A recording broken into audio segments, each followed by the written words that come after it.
Have you ever been invisible to the people who were supposed to see you first? I'm talking about that specific kind of betrayal, where your own family looks right through you, like you're a ghost haunting their perfect picture. My name is Claire Morgan. I'm 30 years old, and I spent most of my life being treated like the family embarrassment. The daughter who didn't quite fit, who wasn't polished enough, who couldn't be trusted to sit at the table with important people. What they didn't know, what they couldn't possibly imagine, was that while they were busy hiding me away, I was quietly becoming someone the people they worshipped depended on completely. The shocking part? They had no idea until the moment everything they'd built came crashing down in front of 200 guests and their carefully constructed lies shattered like glass. I couldn't believe the look on my father's face when the truth finally caught up with him. The revenge wasn't something I planned. Karma just decided it was time to collect. So let me take you back to where this all started. To the moment I overheard words that would change everything. To the day I discovered that being underestimated was actually the greatest gift they could have given me. I heard my own father say I was too embarrassing to be seen with my brother and his future in-laws. I couldn't believe what I was hearing through that half-closed door, but the words hit me like a slap I never saw coming. "We can't have Claire at the engagement party," he said, his voice low but sharp enough to cut through my chest. "She doesn't fit the image we need to project. The Harringtons are old money, and Claire, well, she's just not polished enough." The truth of how little I mattered to them became crystal clear in that single devastating moment. Growing up, I always felt like the odd one out, the one who didn't quite belong in family photos or dinner table conversations. While my brother Ethan glided through life with charm and confidence, I stumbled through social events, always too loud, too awkward, too much of everything they didn't want. They never said it outright before, but I felt it in every disappointed glance, every time they introduced Ethan with pride, and me with a quick, dismissive nod. This betrayal, though, was different. It wasn't hidden behind polite smiles anymore. They were actively planning to erase me from one of the biggest moments in my brother's life, like I was some shameful secret they needed to bury. The engagement party was supposed to be this grand affair in the Hamptons, where Ethan would officially join the Harrington family empire. His fiancée, Victoria, came from a lineage of wealth that stretched back generations. Yachts, estates, charity galas, the whole 9 yards. My parents had been buzzing about it for months, obsessing over every detail, every guest list revision, every opportunity to impress. But apparently, I didn't make the cut. I was the liability, the embarrassment, the daughter who worked some boring office job and didn't have the right connections or the right look. They wanted perfection, and I was anything but that in their eyes. Standing there in the hallway of my childhood home, I felt humiliated in a way I'd never experienced before. It wasn't just rejection. It was being told I wasn't good enough to exist in their curated reality. My heart pounded as I replayed my father's words over and over, each repetition digging deeper into wounds I didn't even know I had. Part of me wanted to burst through that door and scream at them, demand to know how they could treat their own daughter like damaged goods. But another part of me, the part that had learned to survive their emotional neglect, stayed frozen in place. What they didn't know, what none of them knew, was that I'd built something they couldn't even begin to understand. While they obsessed over appearances and social climbing, I'd quietly become one of the most sought-after data strategists in the industry. My work had saved companies from financial ruin, turned failing ventures into profit machines, and earned me respect in circles they'd kill to be part of. But to them, I was still just Claire, the disappointing daughter who didn't wear the right designer labels or attend the right parties. What was coming wasn't something I'd planned, but it was already in motion. I backed away from that door silently, my hands shaking as I gripped my car keys. Every fiber of my being wanted to confront them right then and there, to make them see how cruel and shallow they'd become. But something stopped me. Maybe it was dignity. Maybe it was self-worth finally kicking in after years of being trampled on. As I drove away from that house, tears blurring the road ahead, I realized this wasn't just about being excluded from a party. This was about a lifetime of being backstabbed by the people who were supposed to love me unconditionally. And somehow, the universe was about to show them exactly who they'd underestimated. Ethan was always the golden child, the one who could do no wrong in my parents' eyes. And I'd watched that dynamic play out my entire life. From the moment he was born, 3 years after me, it was like the sun rose and set with him. Every achievement, every milestone, every mediocre accomplishment was celebrated like he'd just won a Nobel Prize. Meanwhile, I could bring home straight A's, land a promotion, or solve a crisis at work, and I'd get a distracted, "That's nice, dear," before the conversation shifted back to whatever amazing thing Ethan had done that week. The favoritism wasn't subtle. It was a fact of life in the Morgan household, and I'd learned to live with it. Or so I thought. My brother had this effortless charm that people gravitated toward, the kind of charisma that opened doors without him even having to knock. He was tall, handsome, well-spoken, and he knew exactly how to play the game of social advancement. While I buried myself in spreadsheets and data models, Ethan networked at country clubs and charity events, schmoozing with exactly the kind of people my parents wanted to be associated with. When he landed Victoria Harrington, blonde, beautiful, and connected to one of the wealthiest families on the East Coast, my parents practically threw a parade. Finally, their precious son was going to elevate the Morgan name to the level they'd always dreamed of, and nothing was going to stand in the way of that. The infidelity of it all wasn't that Ethan cheated on anyone in the traditional sense. It was that he cheated me out of basic human decency. He knew our parents treated me like I was less than, and he never once stood up for me. Not when Dad made snide comments about my career choices, not when Mom sighed dramatically every time I showed up to family dinners in regular clothes instead of designer outfits, and certainly not when they decided to exclude me from his engagement party. He was complicit in every act of emotional betrayal, every moment they made me feel small, because speaking up might have rocked the boat he was sailing so smoothly on. His silence was its own form of backstabbing, and it cut deeper than any words could. I remember one Thanksgiving when I'd just closed a massive deal that saved my client millions, and I was excited to share the news with the family. But the second I started talking, Dad interrupted to ask Ethan about his latest golf game with some executive. Mom chimed in about how handsome Ethan looked in his new suit, and within seconds, my accomplishment was forgotten, buried under an avalanche of praise for my brother's ability to hit a ball into a hole. I sat there, fork frozen halfway to my mouth, feeling invisible and utterly humiliated. Ethan caught my eye for just a second, and I thought maybe, just maybe, he'd redirect the conversation back to me. Instead, he smiled and launched into a story about his golf game, soaking up the attention like he always did. The revenge I never knew I needed was building itself brick by brick, and my family was too blind to see it.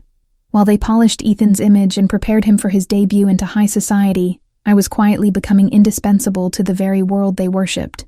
My work spoke for itself in boardrooms and strategy meetings, in profit reports and industry publications. But they never asked about it, never cared to know that the boring office job they dismissed was actually reshaping entire business landscapes.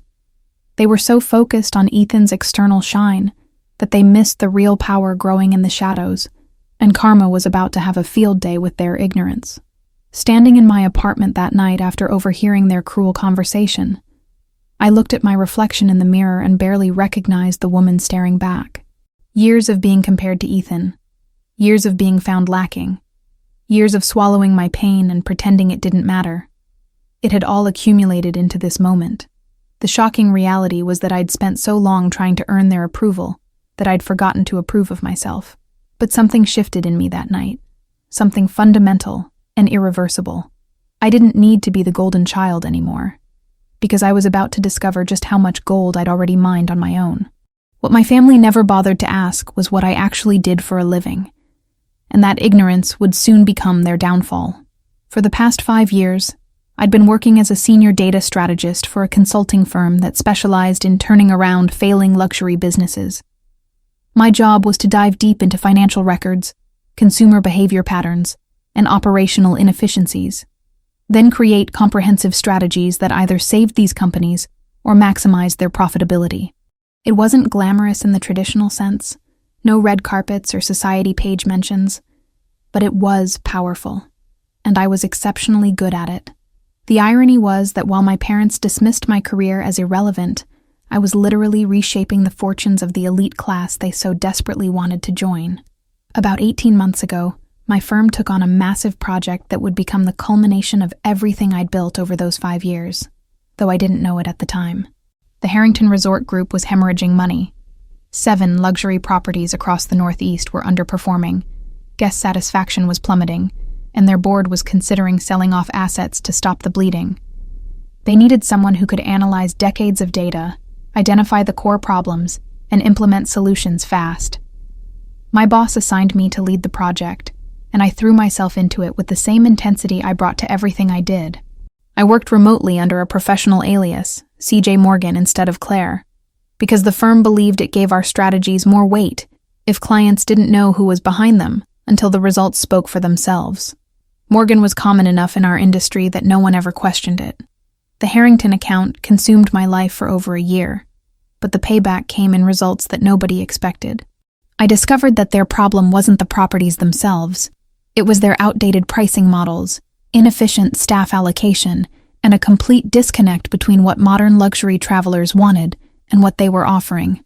I redesigned their entire operational framework, created dynamic pricing algorithms that maximized revenue during peak seasons, and developed guest experience protocols that turned their mediocre reviews into 5-star ratings. Within 6 months of implementing my strategies, their quarterly losses turned into record profits.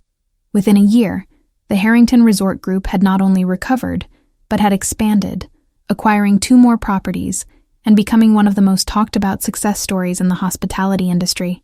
The truth was, I'd saved the Harrington family fortune, and they had no idea who I really was. To them, I was just CJ Morgan, the brilliant strategist whose insights had rescued their legacy from potential ruin. The board sang my praises in meetings I attended via video conference, always with my camera off to maintain the firm's policy of anonymity. James Harrington himself, Victoria's father and the patriarch of this empire my parents worshipped, had personally written a commendation letter to my firm, calling my work nothing short of miraculous. Meanwhile, back home, my own father was telling people I did some kind of computer stuff, with a dismissive wave of his hand, too embarrassed to admit he didn't actually know what his daughter's career entailed. The shocking part wasn't just that I'd rescued their business. It was that the Harringtons valued my work so much, they'd insisted on bringing me on as a permanent consultant. They wanted CJ Morgan at their major events, their board meetings, their strategic planning sessions.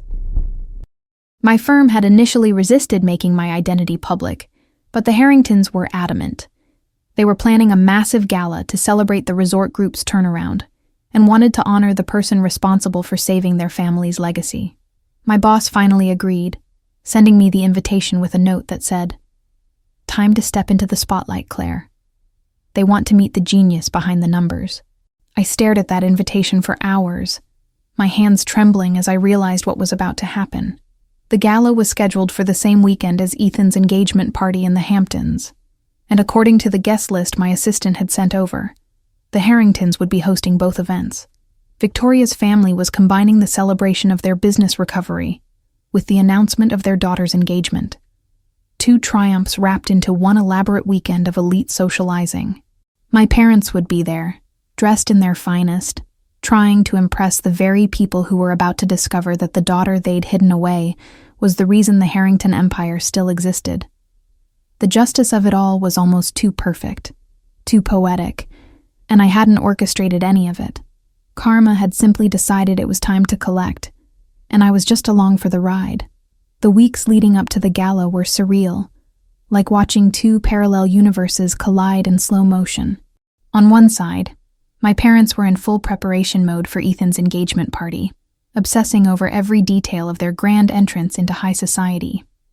Mom called me once, just once, to tell me they'd be out of town that weekend and wouldn't be available, as if I'd been planning to visit. She didn't mention the engagement party, didn't invite me, didn't even acknowledge that her son was getting married. The betrayal of that phone call, so casual and dismissive, would have destroyed me a few months earlier. But now, knowing what I knew, I just smiled and said, "Have a wonderful time." The vengeance I never asked for was wrapping itself up with a bow, and I didn't have to lift a finger. Meanwhile, The Harrington family was treating C.J. Morgan like royalty, and they had no idea that the person they were honoring was the same daughter my parents were actively hiding. James Harrington himself called my office to personally thank me for agreeing to attend the gala, his voice warm and genuinely grateful. "You saved our family legacy," he said, and I could hear the emotion behind his words. "My grandfather built this company from nothing, and we almost lost it all. What you did, the way you saw solutions where everyone else saw problems. It's remarkable. We want the world to know who you are." I thanked him professionally, keeping my voice steady even though my heart was racing. He had no idea that the world he wanted to introduce me to included my own family. The irony was so cruel, it almost felt scripted, like some cosmic writer had decided to teach my parents the hardest lesson possible. While they were rehearsing how to impress the Harringtons, dropping hints about their successful family and their son's accomplishments, the Harringtons were commissioning a portrait of me for their corporate headquarters. While my mother was shopping for the perfect dress to make the right impression, Victoria's mother was arranging for my bio to be featured in their company magazine, calling me the visionary who transformed our future. Every conversation my parents had about gaining favor with this family was happening in the shadow of praise being heaped on the daughter they deemed too embarrassing to acknowledge. I couldn't believe how perfectly this was unfolding, and yet I'd done nothing to orchestrate it. My work had spoken for itself. My results had created their own narrative, and the recognition was coming whether I wanted it or not. The Harringtons had sent over the gala program for my approval, and there I was. Claire Morgan, not CJ, not hidden behind initials, listed as the guest of honor. There was going to be a presentation, a speech from James Harrington about how I'd saved their company, and a formal introduction to all their business partners, associates, and family friends. My photo would be projected on screens throughout the venue. My name would be announced to a room full of the exact people my parents had spent months trying to impress. The shocking reality of what was about to happen hit me in waves. They'd tried to erase me, and instead, I was about to be immortalized. Part of me wondered if I should warn them, give them a heads up about what they were walking into. But every time I reached for my phone, I remembered my father's voice through that door. "She doesn't fit the image we need to project." I remembered every time they'd chosen Ethan over me, every accomplishment they'd dismissed, every moment they'd made me feel like I was less than. The humiliation they'd inflicted wasn't accidental. It was deliberate, calculated, and sustained over decades. They'd made their choices, built their narrative, and placed all their bets on impressing a family that already knew and valued me more than they ever had. Warning them would be mercy, and mercy was something they'd never extended to me. The night before I was scheduled to fly out to the Hamptons, I stood in my closet trying to decide what to wear to my own vindication. My assistant had suggested something bold, something that commanded attention, but that felt wrong somehow. I'd never needed flashy clothes or designer labels to prove my worth. My work had always been enough, so I chose something elegant but understated, professional but confident, the kind of outfit that said I belonged in any room I entered. As I packed my bag, I caught myself thinking about how different this moment would have been if my family had just loved me for who I was. But they hadn't. And that truth was about to become very, very public in ways none of us could have predicted. The Harrington estate in the Hamptons was even more spectacular than I'd imagined, sprawling across acres of manicured lawns with the Atlantic Ocean glittering in the distance. I arrived early, before most of the guests, and was immediately escorted to a private suite where the family wanted to meet me personally before the gala began. Victoria's mother, Catherine Harrington, embraced me like I was her own daughter, tears actually forming in her eyes as she thanked me for saving their legacy. James shook my hand firmly, his grip conveying a respect I'd never felt from my own father. They had no idea that somewhere on these grounds, my parents were getting ready for the engagement party, probably rehearsing their talking points and perfecting their fake smiles. The revenge that was coming wasn't something I'd planned, but standing there in that moment, I knew it was going to be devastating. The gala was scheduled to begin at 7, with the engagement celebration folding into it around 8:30. The Harringtons had explained that they wanted to honor the business turnaround first, then transition into the family celebration. 2 victories in one perfect evening. As guests began arriving, I watched from a balcony as the elite of the East Coast filed in, champagne glasses in hand, designer gowns swishing across marble floors. I spotted my parents almost immediately. Mom in a burgundy dress that probably cost more than my monthly rent. Dad in a tuxedo, both of them wearing expressions of barely contained excitement. They were finally here. Finally part of this world they'd dreamed about. Ethan and Victoria stood near the entrance greeting guests, the perfect couple, and my brother looked happier than I'd ever seen him. What they didn't know was that in exactly 30 minutes, everything was going to change. James Harrington had planned the reveal carefully. There would be a video presentation showing the resort group's transformation, with before and after footage, financial graphs, and testimonials from staff and guests. Then he would give a speech about how close they'd come to losing everything, and how one person's brilliance had saved them. Finally, he would call me to the stage, and my face would appear on the screens throughout the ballroom. I'd asked him if we could do this more quietly, but he'd insisted. "You deserve this recognition, Claire," he'd said. "And frankly, we need people to know that we back the best talent in the industry." The truth was about to become undeniable, and my family was about to learn it along with everyone else. The lights dimmed at 7:30, and the presentation began. I stood in the wings of the small stage they'd set up, my heart pounding so hard I thought everyone could hear it. The video showed the Harrington resorts at their lowest point. Empty pools, canceled reservations, staff layoffs, news articles predicting bankruptcy. Then it shifted, showing the transformation, packed restaurants, glowing reviews, expansion announcements, stock prices climbing. James's voice narrated over the footage. We were drowning, and we didn't even know how to ask for help. Then someone saw what we couldn't see, found solutions where we saw only problems, and gave us our future back. I watched my parents in the crowd, saw them nodding along, probably thinking about how wonderful it was that the Harringtons had recovered, never connecting any of it to me. Then James took the stage in person, and the energy in the room shifted. Tonight we're not just celebrating our recovery. We're honoring the person who made it possible, he announced, his voice carrying across the silent ballroom. This individual came into our lives at our darkest hour and quite literally saved our family's legacy. Their strategic brilliance, their innovative thinking, their tireless dedication. It's the reason we're all standing here tonight instead of attending a liquidation auction. My mother's face was wrapped with attention, probably hoping to network with whoever this savior was. My father leaned forward, always eager to align himself with success.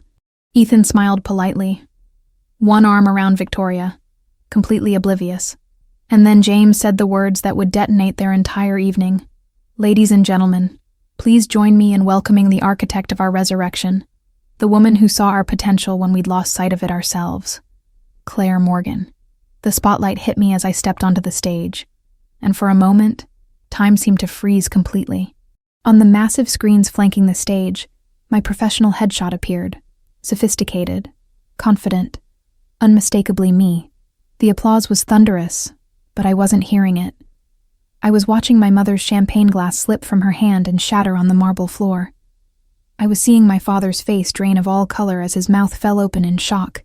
I was catching Ethan's expression shift from polite interest to absolute horror as he realized what was happening. Victoria looked confused, glancing between me on stage and her fiancé's stricken face. Catherine Harrington was beaming, starting to stand for a standing ovation. But in the Morgan family corner of that ballroom, everything had just collapsed, and the justice of it was so perfect, it almost didn't feel real. I gave my speech on autopilot, thanking the Harrington family for their trust and collaboration, talking about the importance of data-driven strategy and adaptability in luxury markets. My voice was steady, professional, but inside, I was watching my family's world crumble in real time. Every word I spoke was another nail in the coffin of their carefully constructed narrative. When I mentioned that I'd been working on this project for 18 months, the exact period during which they'd been planning Ethan's engagement and never once asked about my work, I saw my mother close her eyes as the timeline clicked into place.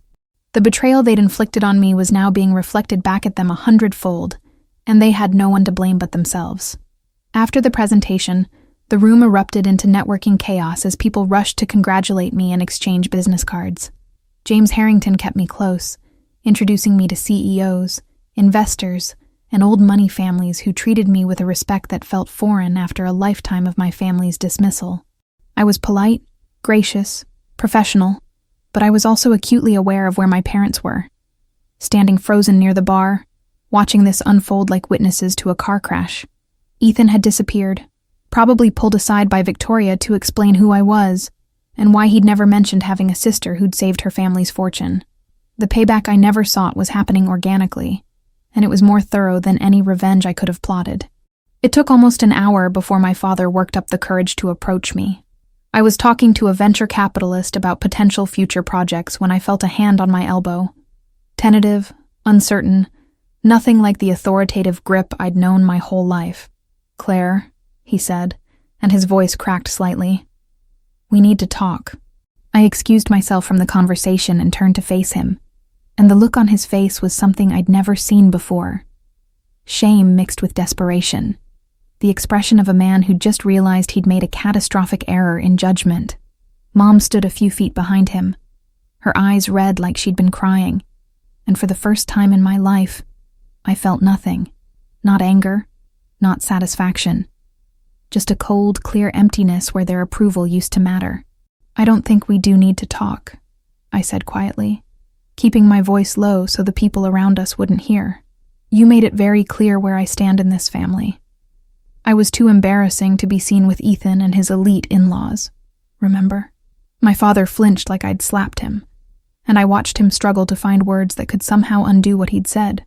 "Claire, sweetheart, we didn't mean if we'd known."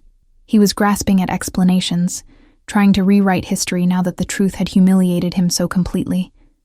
But I wasn't interested in his excuses anymore. The dignity I'd finally found wasn't going to be traded away for their belated attempts at damage control.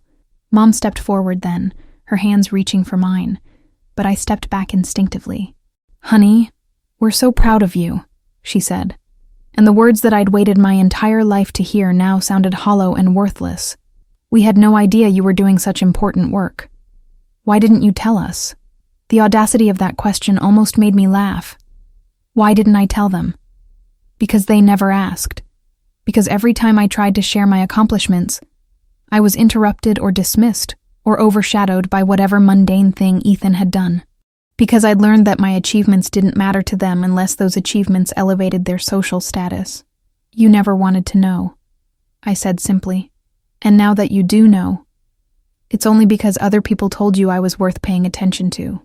Ethan found us then. His face flushed, and his perfect composure completely shattered. Victoria was with him, looking uncomfortable, but curious. "Claire," my brother said, and I could hear the panic in his voice. "Victoria's parents are asking why I never mentioned you, why you weren't on the guest list for our engagement announcement." The karma of that moment was exquisite. His future in-laws, the people he and our parents had been so desperate to impress, were now questioning his character for excluding the woman who'd saved their empire. "That's a good question, Ethan," I said, meeting his eyes directly. "Why don't you tell them the truth?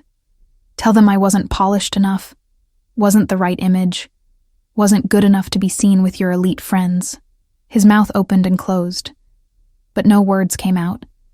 And in that silence, I found the closure I'd been searching for my entire life. I didn't wait for more apologies or explanations. I turned back to the gala, to the people who valued my work and my mind, to the life I'd built without their support or approval. Behind me, I could hear my mother crying and my father trying to salvage something from the wreckage. But their voices faded into the background noise of the celebration. The shocking thing wasn't that they'd finally seen my worth. It was that their recognition meant nothing to me anymore. I'd spent 30 years trying to earn their love, trying to be enough, trying to fit into their version of who I should be. But standing there in that ballroom, celebrated by strangers who respected my abilities, I realized I'd already reclaimed everything they'd tried to take from me. The only thing left to do was walk away, and finally, I was strong enough to do exactly that. The days following the gala were strange and liberating in ways I couldn't have predicted. My phone exploded with messages, some from business contacts wanting to work with me, Others from distant relatives I hadn't heard from in years, suddenly interested in reconnecting. My parents called 17 times in the first 48 hours alone, leaving voicemails that ranged from apologetic to defensive to pleading. Ethan sent a long text trying to explain his silence over the years, filled with excuses about not wanting to rock the boat and hoping I'd understand his position. I read every message, listened to every voicemail, and felt absolutely nothing. The revenge I'd never asked for had given me something far more valuable than their belated remorse. It had shown me that I didn't need their validation to know my worth. What surprised me most was how the Harrington family responded to the drama they'd inadvertently caused. Catherine called me personally to apologize if the public recognition had created family tension, completely unaware that the tension had existed my entire life. "Your parents seemed shocked," she said carefully. "I got the impression they didn't know the extent of your involvement with our company." I could have told her the truth, that my parents didn't know anything about my life because they'd never bothered to ask. But instead I just said, "We're a complicated family." She was quiet for a moment, then said something that stuck with me. "Well, complicated or not, you're always welcome here. We see you, Claire. We see exactly who you are, and we're grateful for it." Those words meant more than any apology my family could offer. The real turning point came about a week later when I finally agreed to meet my parents for coffee. They'd been relentless in their attempts to talk, and part of me knew I needed closure, even if reconciliation felt impossible. We met at a neutral location, a quiet cafe far from anyone who might recognize us. Mom cried before we even ordered, and Dad looked like he'd aged 10 years in 7 days. They apologized profusely, claimed they'd made a terrible mistake, insisted they'd always loved me even if they hadn't shown it well. But as I sat there listening to their words, I realized something profound. Their acceptance of me now was conditional on my success being visible to others. They didn't love me more. They were just embarrassed that they'd been caught undervaluing me in front of people whose opinions they cared about. "I forgive you," I said finally, and I watched hope flash across their faces. "But forgiveness doesn't mean things go back to how they were. You spent 30 years making me feel like I wasn't enough, like I was something to be ashamed of. And the sad truth is, if the Harringtons hadn't publicly recognized my work, you'd still feel that way." My father started to protest, but I held up my hand. "I don't need you to argue with me or defend yourselves. I need you to understand that I've spent my whole life seeking approval from people who were never going to give it unless it benefited them socially. That ends now. I'm not cutting you out completely, but I'm also not going to diminish myself to make you comfortable anymore." The justice of that moment wasn't in their pain. It was in my clarity, my ability to finally speak my truth without apologizing for it. My relationship with Ethan proved even more complicated to navigate. He wanted to rebuild our sibling bond, claimed he'd always admired me, but didn't know how to bridge the gap our parents had created.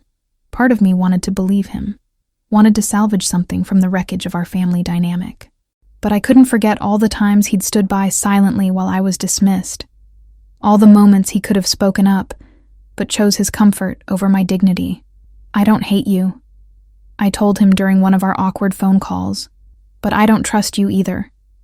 Trust isn't rebuilt with apologies. It's rebuilt with consistent action over time. If you want a relationship with me, you'll have to prove you value me as more than just an embarrassment you hide or a success story you claim credit for. He said he understood, but I wasn't holding my breath. The most important relationship I rebuilt was the one with myself. For 30 years, I'd measured my worth by my family's standards, by their approval or lack thereof, by whether I could finally be good enough to earn their love.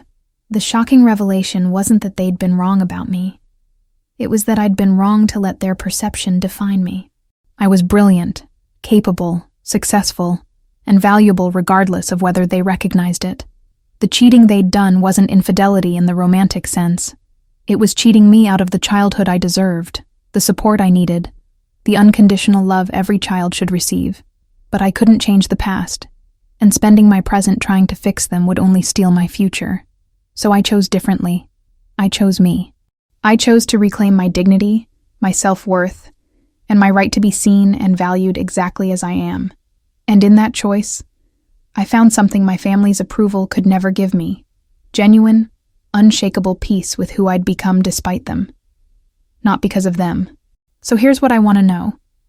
Have you ever been underestimated by the people who should have believed in you most?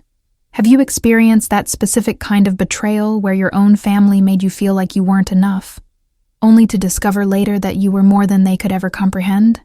I'm genuinely curious about your story because I know I'm not alone in this. Maybe you've been the invisible sibling, the one who worked twice as hard for half the recognition.